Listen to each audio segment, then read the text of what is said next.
I love to learn. I just can't help myself. I see learning opportunities everywhere. So with so much that I want to learn and need to learn, it's helpful if I can check a few basics off my list. And I also love lists too. Learn to walk, check. Learn to read, check. Learn to breathe, check, check. Or so I thought. That was until I befriended a yoga teacher. And over the years of our friendship, I learned that I had been breathing all wrong. The automatic breath of survival, that I had down pat. But it was the deep, life-giving breath that I knew nothing about.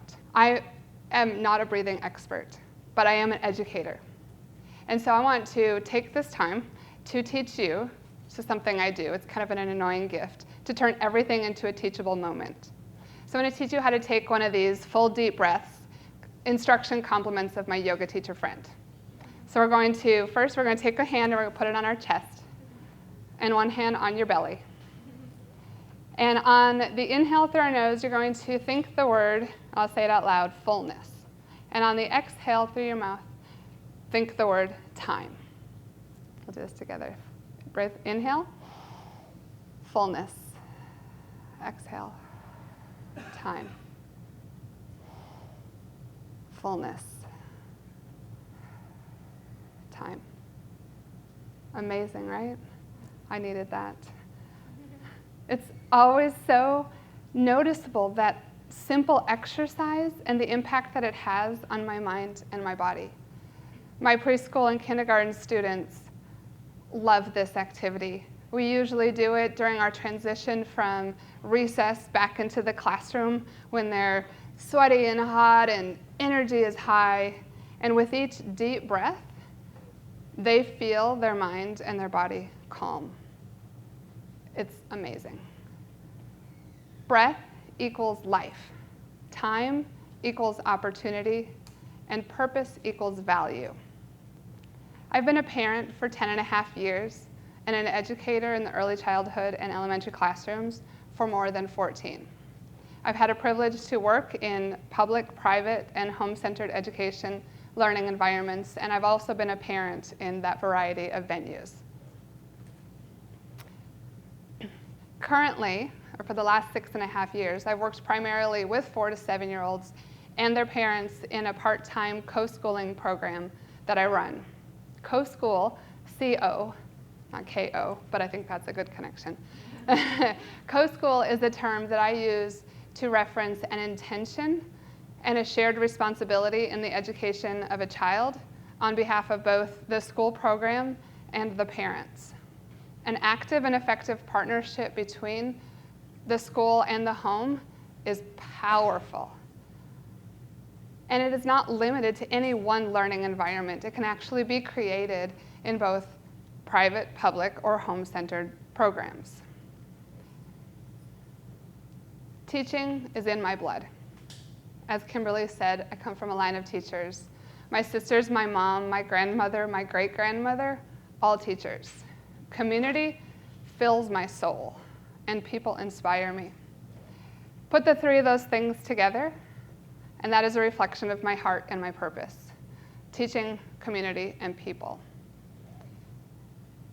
In my experience in the learning communities, when the collective goal of the learning community is to help each child reach their full potential, the parents and the teachers really do embark on a learning journey of their own, reaching their own full potential in these roles.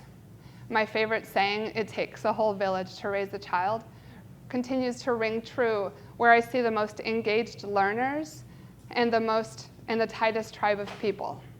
And in these villages, the values of family, relationship, service, and hospitality are evident.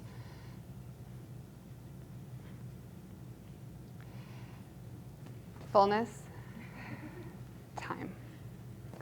Breath equals life. Time equals opportunity. Value equals purpose. Now, I don't really think that I ever thought about time before I became a parent. Anybody else? Literally watching someone, or three someones in my case, grow and change before my eyes changed my perspective completely. And I also realized the funny properties of time. It's both finite and endless.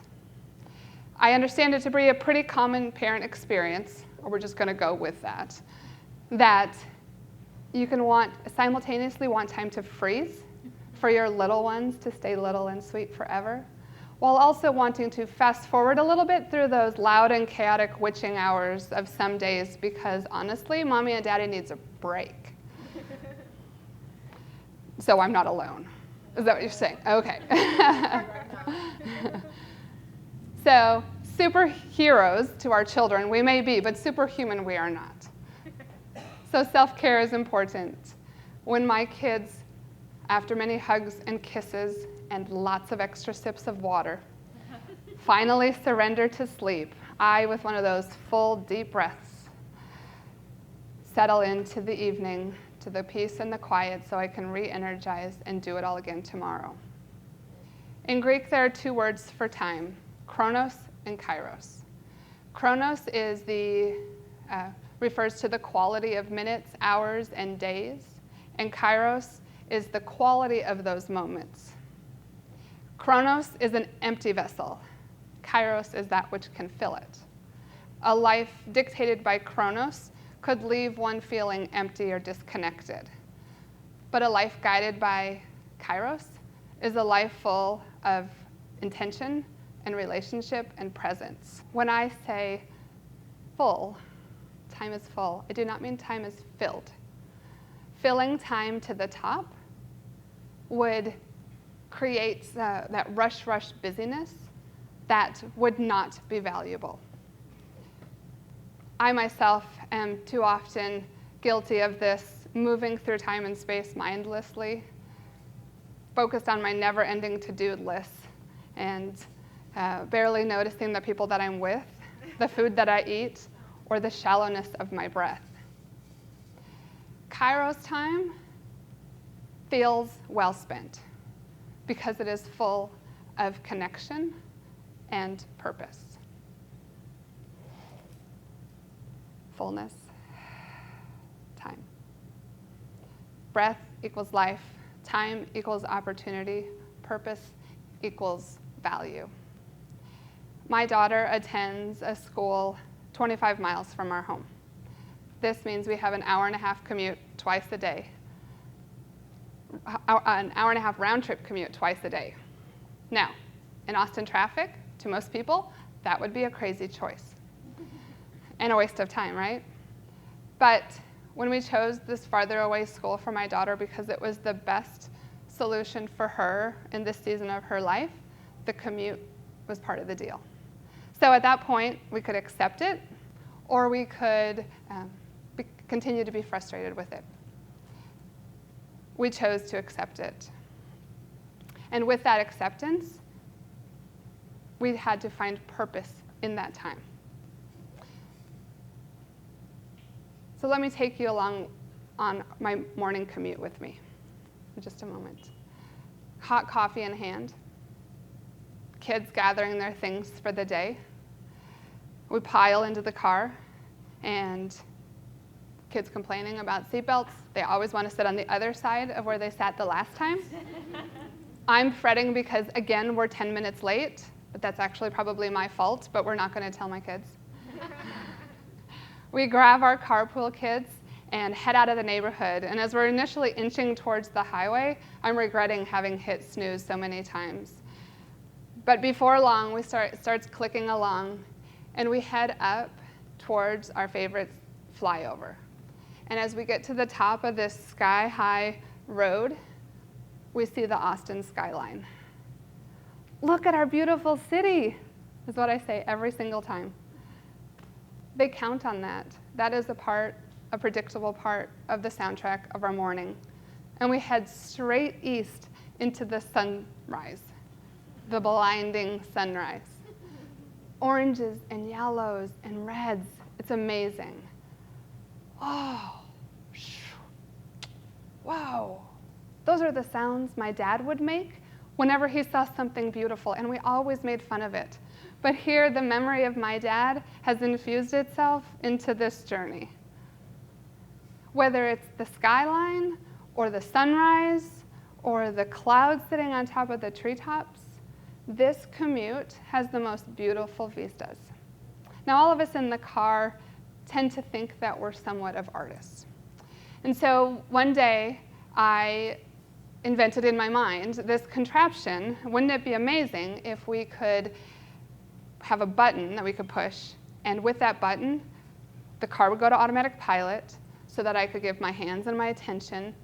Out of the backs of the seats would drop easels, and we could all just paint. That's our plan.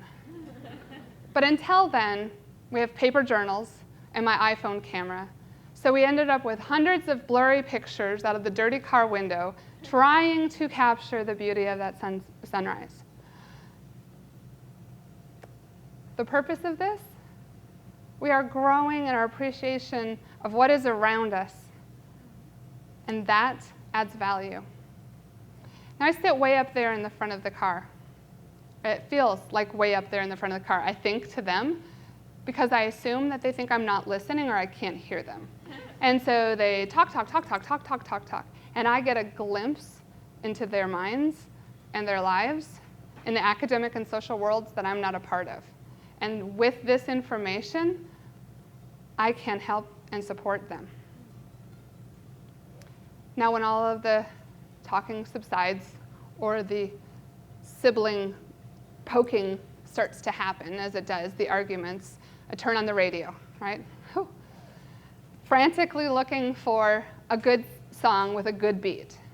Then we all look around us in the car and we grab whatever random object we can find.